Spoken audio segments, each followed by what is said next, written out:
Welcome to Real Vision of the Defiant's hebdomadal hopscotch through the hip, the happening, and the haphazard of hard cash alternatives. Holding down her place for the second week in a row is Real Vision's Elaine Lee, and hanging out alongside her is the Defiant's Hispanic hero, Camila Russo.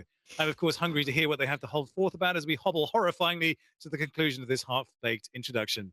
Rushes in the news, NFTs refuse to go away, and a big mystery might finally have been solved. Elaine, I know you're chomping at the bit to tell us about stuff. What is on your radar this week? I love that bloody intro. That was fantastic, Robin. Okay, for me, oh man, Saturday evening was no joke for me. So I'm just chilling. It's the weekend. I'm jamming, thinking about what steak to put on the grill. Next thing you know, notifications on Twitter, boom, boom, boom, boom, boom. And I'm like, there's a hack, capital letters. And I was like, all right, I actually have to leave the dinner table and address the situation. And then I flicking on Twitter and I was like, the Defiant tweets out, be careful out there. And I'm like, oh, my friends is looking after this. So, okay, everyone's up and alive looking out what's going on. So, I mean, this is a story that pulled people away on their Saturday evenings to get to their computer. I don't know, Robin, can you break it down for me what exactly happened? Because to me, I look at it and I'm like, I don't think nobody got hurt. It's just like, I don't have much to say about it. Don't click on dodgy links. Well, it's a little bit more complicated than that. And we have to give it some context that NFTs have been understandably targeted by scammers in lots of different ways through fake DMs in Discord channels, through setting up fake websites where if you approve your wallet for that website, there was ways in which you could be targeted by suspicious tokens. People have had tokens airdropped into their wallets, and OpenSea now hides those automatically, but it gets, sometimes if you try to sell those, you could be exploited. So people are naturally very, very worried about everything that they interact with from an NFT perspective. And we had an exploit, which I think we'll cover in a later story today, specifically targeting inactive listings. So people were worried about this. There was going to be an upgrade to the smart contracts from OpenSea. So OpenSea announced a migration. This is where it all goes wrong. So there's a week-long migration period where anyone who had a listing on OpenSea at this point would then have that listing contract migrated to a new one that didn't have this loophole baked into it. So they sent out an email, and then of course, in the time that they sent out that email, scammers sent out a fake email that would then allow them to capture the signature of the person's OpenSea account, which would mean that they were then able to sell any NFT that they had in that account. That was weird. But what was even weirder was not that many people clicked on this phishing link, because that's what it was. Some of them were, had like quite significant collections of Azukis, and there was Nate Rivers had a bored ape. But the attacker spent about 4 hours selling NFTs and then gave a bunch of them back. And he gave Nate Rivers, whose ape he sold, 50 ETH back. Is that, thanks, mate. I think he sold it for like 99 ETH or something. Here's 50% commission for me selling your ape. It's just weird. So it ended up that, like, the news came out like, this is a $200 million hack. It was like, oh my God, everybody's NFT collection is at risk right now. That was what everyone was worried about. But in fact, it was just people not exercising sufficient care when clicking through a link. Nate Rivers himself, in a series of tweets, said he hadn't accessed his emails for weeks and he hadn't clicked on a suspicious link. Now, whether he's just whitewashing his own credibility here, I don't know. But it just makes you so nervous to do anything regarding OpenSea right now. I'm not touching it. I don't go anywhere near it. I am waiting till they have migrated all the accounts and everything is like tested and has some serious testing. But like, it just reminds you how very vulnerable we are, and it's our human error. It's us, the meaty bits between our ears, that is the point of vulnerability. Cami. Yeah, I mean, I think, well, one thing to add, as you said, the surprising thing wasn't that people clicked on it, but how few people actually clicked on the links. So in total, it looks like 15 people were affected. by this phishing attack, and for around 1.7 million of in NFTs sold. So it's still a big number that this person was able to walk away with, that this hacker was able to walk away with, even after returning some ETH and some NFTs. And by the way, we keep seeing this trend over and over again in crypto and DeFi and the NFT space.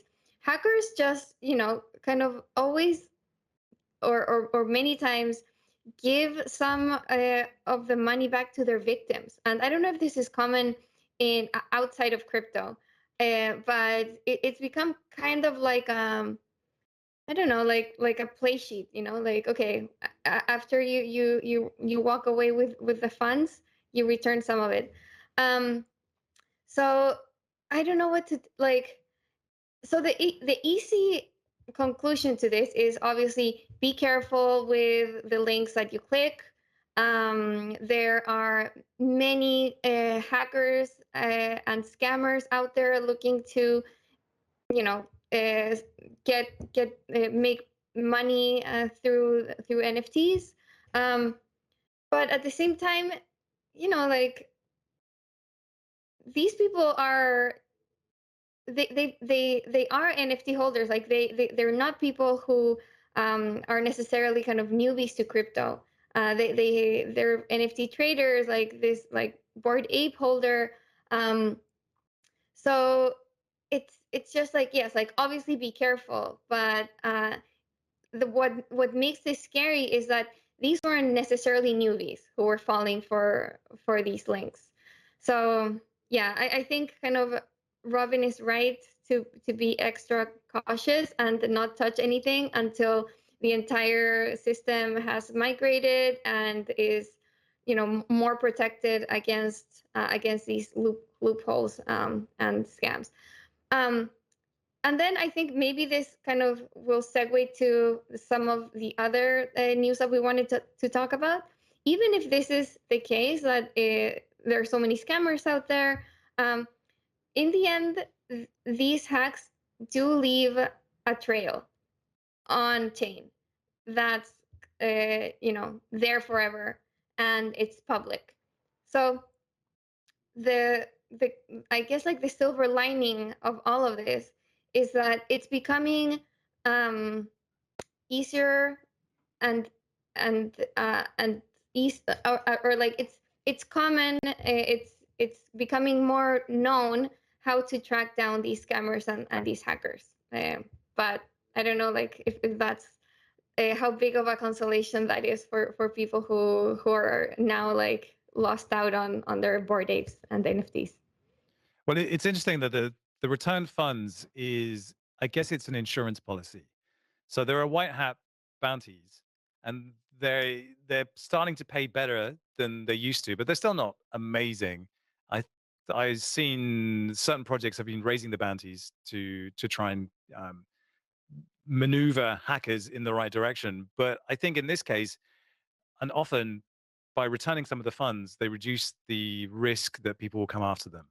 So it's really not worth the victim's while to pursue because they got some of it back. So it kind of softens the blow. So in a sense, it's a kind of backdoor white hat bounty, or some form of taxation on the victims, and you should probably view it as such. I don't think it's well-meaning in any way at all. It's just a way of protecting yourself from likely prosecution, or, as you rightly say, the risk that there are sophisticated tools that will track you down. And that gives us the perfect segue into our next story, courtesy of Laura Shin.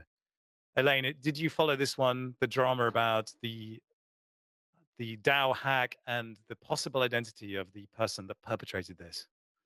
No, so you sent me this link and I started reading into it and I was like, yo, this is like an exclusive piece from Laura Shin. I'm a huge fangirl of Laura Shin. She's one of the first, crypto podcasters that I listened to on the street when I was in the streets of South Korea. But, it is a piece that I think it's better read. So with due respect to the piece, go and read it. It's out on Forbes right now. But going back to the point, what Cami said, is it shows you that cryptocurrency is traceable. That's what I take from the story away, and it's probably the most transparent financial system, that we currently have.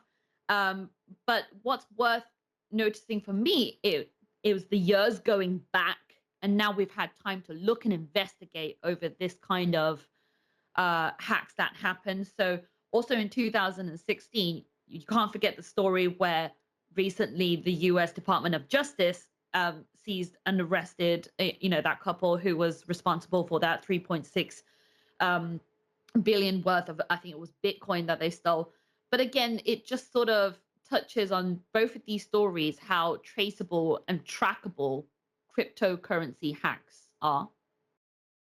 Yeah, absolutely. So there's Laura Shin has supposedly, allegedly, we must say, tracked down the perpetrator of the DAO hack. The DAO hack is probably one of the most significant pieces of Ethereum history that we have, and it is contentious. And Cami is a historical biographer of the Ethereum network. You probably have a better insight into this than anyone else. Can you explain what that DAO hack was, like as briefly as possible? Because it can go on a long time. I know that. Yeah. Okay, so this is 2016. Ethereum had been live for only a year. There weren't many applications or things happening on Ethereum at the time. The one thing that was happening in 2016 was the DAO. And the DAO was basically a decentralized venture fund. So um, people put money into a smart contract, and then they got DAO tokens in return. And with those tokens, they would be able to vote on what projects get funded. It was a project that was started by this company called Slockit, one of the first kind of Ethereum-based projects, and it attracted everyone's attention at the time. Like Vitalik was an advisor, Gavin Wood, like all kind of Ethereum OGs and royalty were involved. And so when the fundraising happened, it started just like money just started pouring in to the DAO smart contract, and it ended up raising what was worth 15% of all ETH issued on the Ethereum network at the time. So it really kind of the entire Ethereum ecosystem and like a big chunk of Ethereum's funds were in the DAO. And then shortly after the fundraising, the fundraising started, the DAO smart contracts was being drained. So a hacker found a loophole, a way to a vulnerability in the code of the smart contract to start draining the ETH inside of it. And so, developers in the Ethereum community huddled together. Then they attacked the hacker, but in the end, as they were like hacking back the funds, there was this whole debate within Ethereum whether they should just start from a blank slate and do a hard fork, which would kind of reverse history to a time before the hack happened. The Ethereum community ended up deciding to do this hard fork. It was very controversial, of course, and so they did the hard fork, and then thinking that the old Ethereum chain would die. But then miners got together and started giving the old Ethereum chain life, which became Ethereum Classic. And then the new Ethereum chain started without the DAO there. So in the end, the hacker, all the funds that they had stolen were stuck on Ethereum Classic. So even with ETC being worth a lot less than Ethereum, it was still worth a lot. Like it was still worth about 100 million. But because of how traceable crypto is, he hadn't been able to move much of it, and so that's kind of what Laura discovered, that actually um, those funds had started to move, and with the help of Chainalysis and with other kind of blockchain tracking tools, um, they were able to apparently track down who the hacker was. Um, this was also with the help of Alex Van de Sand, who was involved in this group that went to attack the attacker, and he was being investigated by Brazilian police because he's Brazilian. And so he went to Laura being like, they're investigating me, that, I was like trying to prevent the hack from happening. And so he helped her as well. Um, and in the end, kind of all this kind of blockchain trail led back to the CEO of 10x, who, I mean, 10x was one of the first ICOs ever to have happened on Ethereum. The guy's name is Toby Hunish. I don't know. I'm probably not pronouncing that properly. Um, but yeah, so he refused to speak with Laura. He denied that he is actually the hacker, um, and from what Laura could gather, he had been warning about vulnerabilities to the DAO, and I guess he felt like he wasn't being taken seriously. So if he actually is the hacker, what may have happened is that he decided to prove his point by hacking the contract himself. So Well, whoever the hacker was, I doubt that they ever thought that it would result in the contentious hard fork. yeah. And I think the point of that hard fork is that it demonstrates that if the will is strong enough, the immutability of a chain is up for debate. And Ethereum will never be able to walk that back.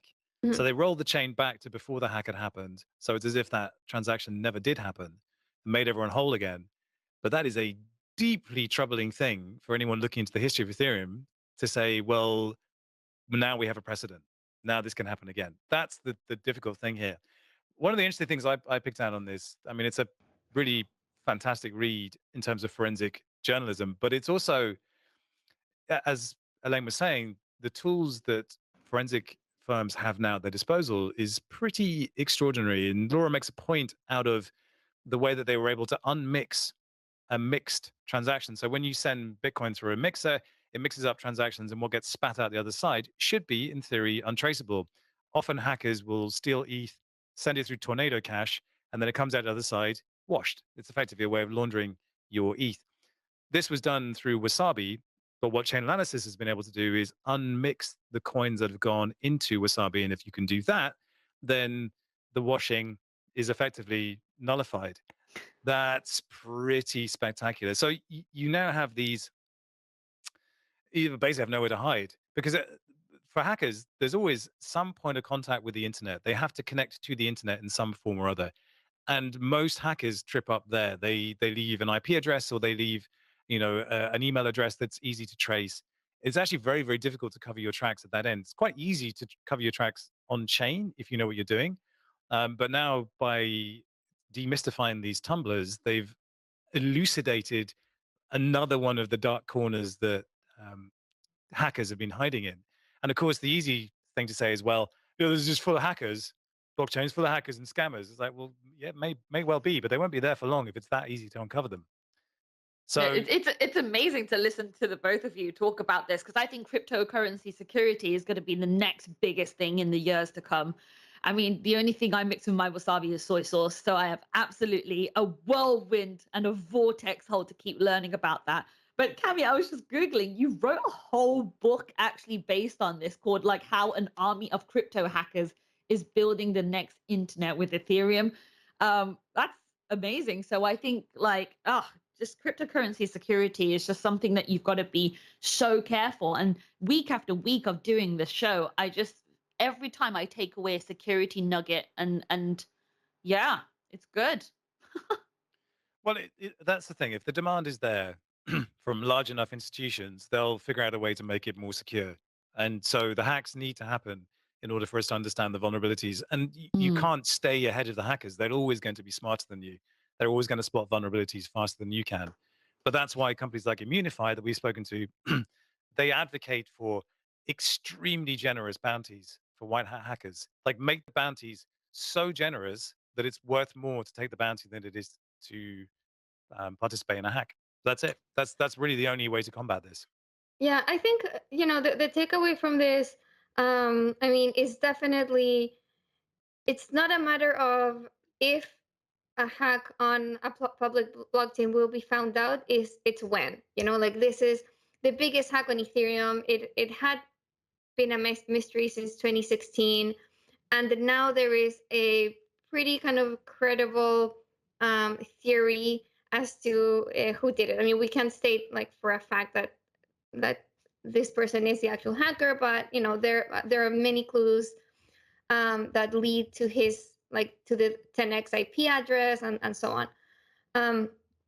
So I think that's a good thing for the blockchain industry, as a credible layer for the financial industry. If the big kind of criticism to blockchain and crypto is that it's a den for hackers and thieves and for illicit activity to happen, this is another argument that proves that wrong, that actually it's a horrible place for illicit activity, because everything is on chain and public, and you will be traced and tracked down if you do something that's illegal. But I think the negative point about this for crypto is the lack of privacy, because while it's great that the criminals can be found out, it's not so great that you, as just like a normal citizen doing just using the blockchain for legitimate use cases, that you cannot keep your privacy. So I think that's something that will need to be figured out. And there's so many people, brilliant minds, working on different cryptography solutions for this, zero knowledge proofs, and other mixers and privacy focused blockchains, like secret network, and Monero is like the classic one. Zcash, there's just like so much work being done, but yeah, I don't think that that's been fully cracked yet. Like how to have a public blockchain that can also preserve users' privacy, and I think that's kind of the flip side of this. So Well, the there's guy the guy on OpenSea who hacked and took away a few NFTs. One person who got hacked just tweeted on Saturday. So the hacker sent back my pudgy penguins. The disrespect. I enjoyed that. Yes. Well, this issue of privacy, it's going to be a big deal when we talk about CBDCs and how much information governments have over our financial transactions. There are companies, and I remember we used to talk about Findora when I was at Harmony, which would allow you to do auditable privacy, programmable privacy, which means you can do things like reveal that you have a certain amount of funds. If you're an investment fund, you could say we have the funds, we can reveal that much, but we're not going to tell you what those funds are allocated towards. So you can set levels of privacy within all of that. And I think that's probably going to be the next big frontier. I'm allowing you to have a certain amount of information, but up to a point. It's tough. It's tough. It really is, because the privacy thing is like, A do we constant want struggle everybody? of balance. Yeah, do we want everybody to know everything about everything? No, of course not. No. Yeah, it's a tricky one. So Russia's been in the news. I have no idea why. Anything that's popped up? I mean, it wasn't much of a surprise, was it? It's been kind of foreshadowed for weeks, and it had a understandable and predictable knock-on effect on the markets, which then knocked Bitcoin as well. So risk on assets, and then gold went up as a result. No big surprises there, but I guess curious to see what's going to happen next, and if there's any surprising stories that jump out from all of this. Maybe El Salvador. Any thoughts?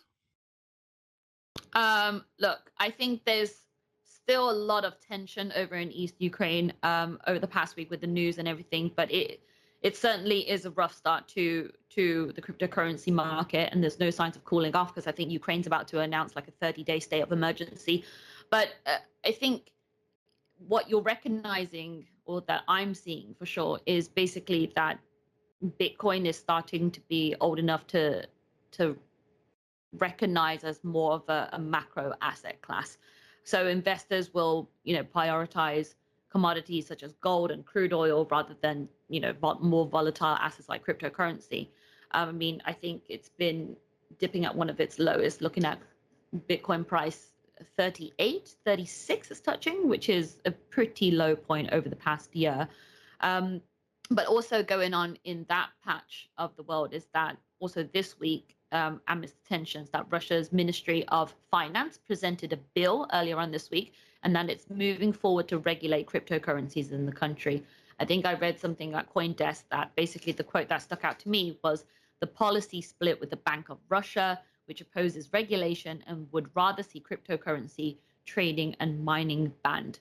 So much is happening in that region. Not to self-promote, but I do have a video coming out on Friday. I was in Miami a couple of weeks ago where I was at a global alternatives investment conference talking to hedge fund managers, wealth allocators, and we touched on basically how geopolitics affects cryptocurrencies with asset managers. And so I think that's a good one to look out for. So just looking at how, cryptocurrency market behaves when China and Russia sort of pulls the trigger to sort of talk about banning cryptocurrencies.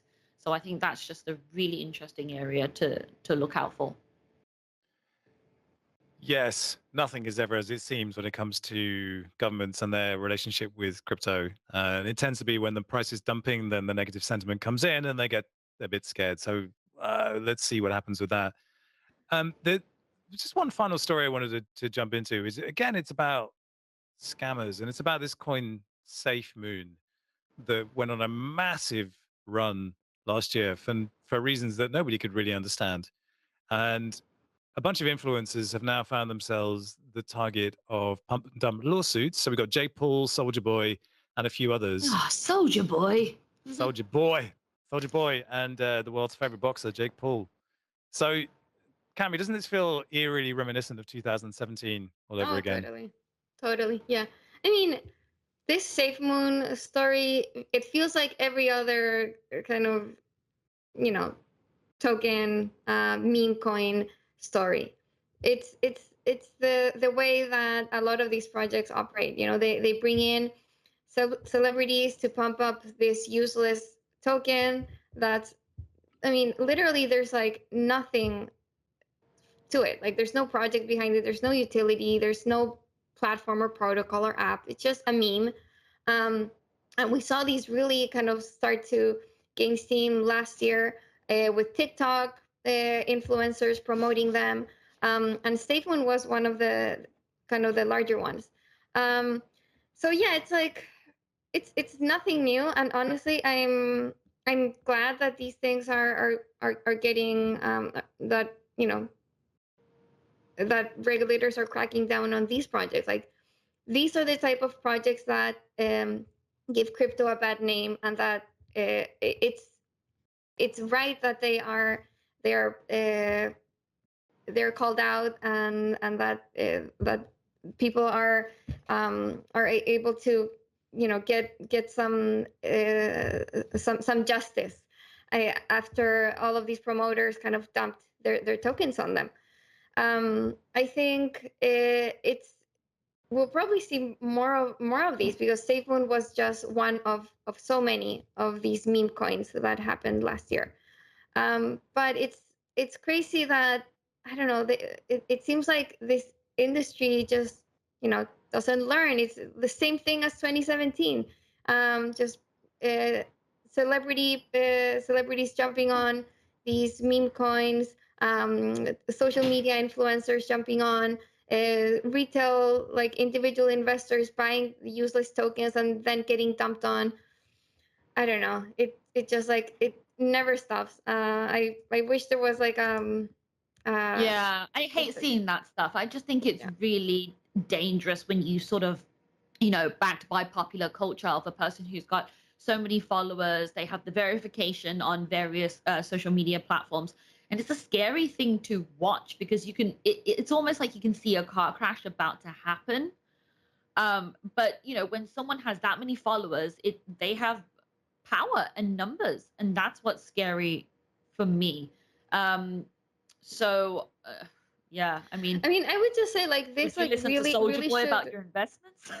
it should really kind of highlight again that you really shouldn't trust um I mean, how careful people should be when investing in crypto, and that's like seems so obvious and such a cliche, but like a check mark on Twitter really means nothing. Like these accounts are sold for, I don't know, a couple of thousand, and you can buy a checkmark Twitter account that already has a bunch of followers. You can buy followers on Twitter and Instagram.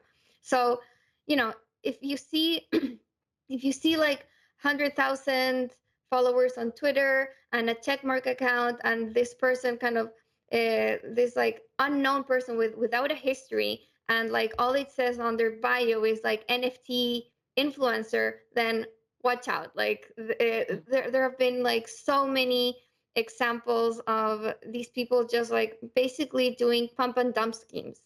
And I mean, it's sad that like more people aren't aware that this is happening, but in the end, I think kind of greed takes over, unfortunately. I think there's a degree to which, not in every case, some influencers don't realize the nature of what it is that they're doing. There's a certain naivety to it, which doesn't excuse them by any stretch, but you have to kind of get in their heads. This is how they earn a living. And if they can suddenly like double, triple, quadruple what they would normally earn through this weird cryptocurrency thing, these communities generally feel very alive and very exciting in a way that is completely reminiscent of cults. And we have to remember how cults work on the susceptible. They wrap you up in a belief system, and that belief system becomes this barrier to sensible thinking, critical thinking. So that's all you see. And then Jake Paul comes along and says, okay, yeah, this is the thing. You don't follow it because Jake Paul said it. You follow it because if Jake Paul said it, it must be something, because why would they risk their reputation in this way? It's a really weird feedback loop. And I think it's easy to pour scorn on it, but we also have to remember that most people coming in are vulnerable in lots of different ways, particularly because of the pandemic, and particularly because they're young and they don't know Mm, any better. So it, damn. there is a degree to which this is a lesson that you learn, hopefully only once, but it's a lesson that if you do learn it, you don't repeat it. And so they Robin, give say me some they good news, man. Anything good they that say we in can do. crypto, you've got to pay tuition, and it's the same for trading. You've got to get burned a few times to understand what it is that you're doing. Yeah. This is not to kind of advocate for everyone getting scammed, but like I think if we overprotect people from anything bad that might happen, there's no way they're going to learn anything. So that's why I'm always kind of like, well, yes, we should protect everything, and like but actually we need to learn these lessons for ourselves. It's, as a parent, that's kind of what you want. You want your kids to mess up and fall over, and then they learn. So I don't know. It's, I mean, yeah, I hate influencers genuinely. I'm very, very kind of concerned about my own kind of reputation or presence on Twitter and everywhere else as an influencer. I'm very, very careful to use my language in the right way so I don't get accused of pump and dump. But like, yeah, Good, good, good. So I'm like the yeah. delinquent child now. I want some good news. Can we please talk about some good news? Any good news in the space this week? El Well, Salvador. El Salvador. It's third. Wait, isn't El Salvador some good news? well, yes, El Salvador should always be treated with slightly a delicate touch, because, Massage it into me. What's going on? I'm well, hearing because that as much as basically 30%. yes, Yeah, go on. as much as Bitcoin and the story there is positive, there's a lot about Bukele and that entire country that is, it's problematic. So I never want to give it too much oxygen. I would like to go there and see it for myself. I haven't had a chance to do that yet, but maybe towards the end of the year we might be able to do that, because I So, think it's an interesting story. But like, yeah, so the so they, story is before, because we haven't touched on it at all. The story is that the tourism minister said that basically 30%, I think, more people is visiting El Salvador because of its adoption of Bitcoin as a legal tender. Yes, and El Salvador's GDP grew 10.3% in 2021. Um, good for them. Good for them. I'm still skeptical about El Salvador. You don't want to Sorry. do the story, Robin. You're like, I don't. I'm really scared of I it. don't. I don't. Too many things about that regime and that country that give you pause for thought, and I think that's okay to be Right. skeptical. It's okay to be skeptical. Cami, any thoughts on that one? On El Salvador, yeah, well, I'm kind of on board with you, Robin. Like, Nayib Bukele is like such an authoritarian figure, and he was just like shoving Bitcoin down everyone's throats there. I like I asked a question on these lines to Vitalik on our podcast. I think it was last week, and I really kind of liked his take, which was genuine Bitcoin and crypto adoption more generally should come from the ground up, not from the top down. Like it should be like Right. grassroots and communities and people themselves who want to use this want to use crypto as a store of value or means of exchange or whatever. But when it's kind of a government forcing it on its people, and it really was forced, like when Bitcoin was made legal tender, there were protests in the country because there was a large group of people who just like didn't want it. Um, Unlike other countries in Latin America, El Salvador was dollarized, so it didn't have the issues of a devaluing currency, of like double-digit inflation. Although we all know the U.S. now does have like higher inflation, but nothing compared to like the levels of inflation that you see in other places in the region. Um, so it wasn't like such a huge need to have a, a like Bitcoin be the legal tender. I understand kind of a country's um, need to be independent from the U.S. Like for sure, like why would El Salvador have the same kind of monetary regime as the U.S.? They're completely different economies.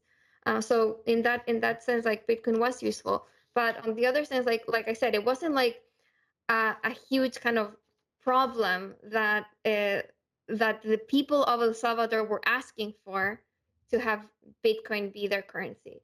So, anyways, like that's kind of my take on it. But I think it's great that it spurred interest in the country. People are visiting. Like Robin wants to go because he wants to check it out. Like Robin, I want to check it out myself, and thousands of people are going there because they want to see, oh, like this Bitcoin country. How sustainable that is, I don't know. I think it's kind of a novelty that will likely wear out with time. So yeah, we'll see. I think it's an amazing experiment, and it will be super informative to see how this plays out in the long term for other countries who are thinking about similar avenues. Yeah, it's really interesting for me because the instinct that we have in Web3 is that we should all adopt blockchains and cryptocurrencies. But I've been following the story of why gamers hate NFTs because they really, really, really, really hate NFTs, and they've been extremely vocal in their dislike of NFTs to the extent they pressured big game companies to withdraw NFT products they might have had for games. And I really wanted to understand why. And it's because they feel like these massive publishers are forcing NFTs down their neck, and they're forcing economics and marketplaces into a space where they don't belong. And I thought it was really interesting because instinctively you think NFTs, games, blockchain, it should all work, but gamers don't want it. And you kind of have to respect that. They made their voices heard. They stood up and said, we don't want this. And they actually achieved what they wanted. The game companies listened to them and said, oh my God, we should take you seriously, actually. Where that's going to end up, I don't know. But it just goes to show that, not everything can be solved by blockchain. And those who reject it sometimes have a really good reason for it. And it's been a really interesting story for me just to go in there and actually really dig into what it is they're saying and why they're saying it. And it was genuinely fascinating. So this it sort of mirrors this idea of just from the top down forcing things onto people. Having said that, gamers would be very happy to implement blockchain and NFTs if they made the gaming experience better and it wasn't forcing them into basically working and grinding and paying for things that they haven't had to pay for before. So I want really that interesting. story on I want that story on video in your metaverse, Robin. I want to see that one. Uh, it's happening. We're Hey, literally the guys are right over there now, building the shots. It's going out Friday. I will be a metahuman. I'm actually a playable game character now. I It's love that wild. It's so wild. much. So much. Awesome.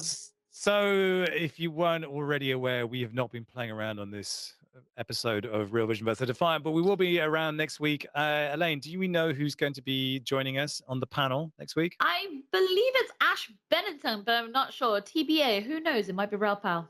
That should be. Unconfirmed. Well, listen, thanks very much for joining us this week, Cami. Always a pleasure. And we will see you on the very next week's episode of Real Vision versus the Defiant.